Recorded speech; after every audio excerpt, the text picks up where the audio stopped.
Hi! This is my first video blog post, so I'm pretty excited about it, and I wanted to share some information with you all about matting and framing. So I actually used to offer matting and framing on my old site, but we have done away with that, and the reason for that is because we have broken a lot of glass in the mail. So we decided to simplify things and just offer the prints themselves. But if you wanted to mat and frame your scripture picture or any other family photo that you might have, I just wanted to give you some information about how to do that. It can be a little overwhelming if you've never done it before, and you might not even know where to go to mat and frame your picture. So I want to give you 3 options ranging from easy to advanced on how to go about doing this. So the easiest option is to simply go to a custom frame shop. There are lots of custom framing shops in most cities, so you can simply go there and they will do it all for you. They will help you pick out your mat, whether you want single mat, double mat, triple mat. They will help you choose a frame that complements the mat in the photo, and they will assemble it, and it will be completely ready to go and like hang on your wall at home. So that is by far the easiest option, but it's also the most expensive option. So if you're looking for something more economical, then you might want to do the intermediate or the advanced option. So the intermediate option would be to do some of it yourself and to let professionals do the rest. So most craft stores such as Hobby Lobby and Michaels offer custom framing in their stores. And it's usually in the back of the store, and they have lots of different mats and frames to choose from. Hobby Lobby was like my go-to place when I did framing and matting for customers. And they offer some really great deals, so be aware of the deals. They usually like have one frame that's 50% off one week, and then the next week they offer the other kind of frame 50% off. And there's 2 general types of frames that they have. They have ready-made frames and open back.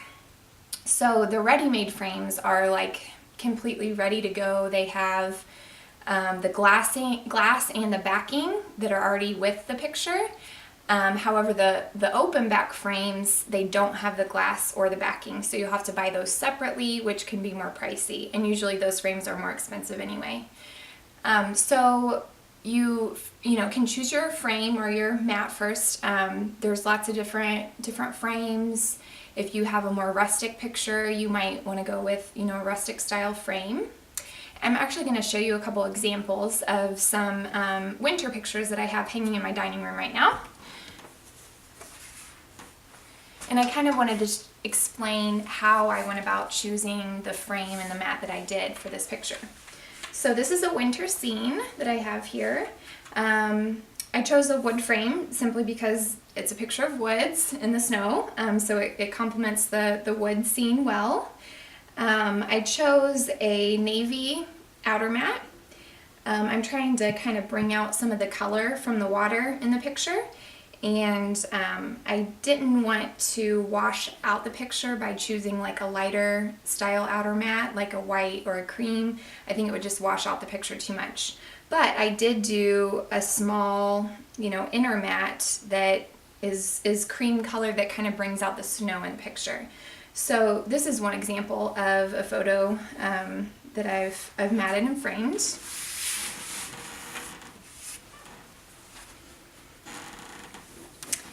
And here's another example. This is my favorite picture this time of year because it looks very holiday-ish, and I always love having this in my dining room this time of year. And that's why I chose the red too, because it's very festive. It brings out the berries in the photo. But for this picture, I actually did a metallic frame. And most of the other pictures in my home are wood frames because we have a lot of wood in our home.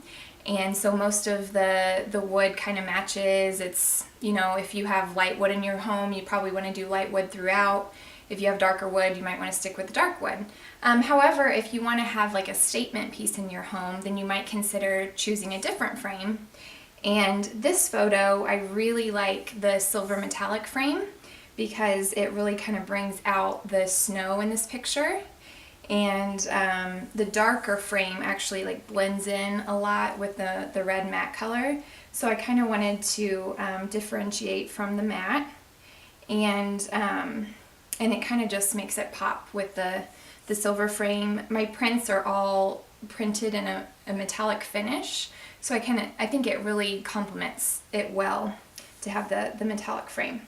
So those are a couple options and examples of what you can do when you're matting and framing yourself.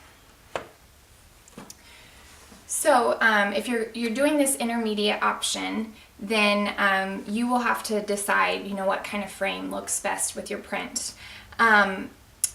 You also need to figure out what size. So the picture that I just showed you, that is a 16 by 20 print, and the frame is 18 by 24.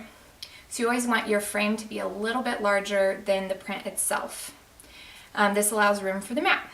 And then when you buy your mat, you'll buy a huge mat board, and then you can go to the counter and have them actually cut the mat for you, and they'll also assemble it.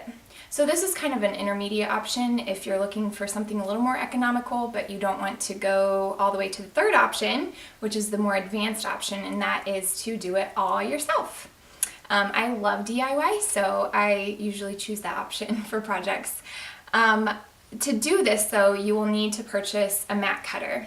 Now I bought mine on eBay. It was used, but it's in very good condition.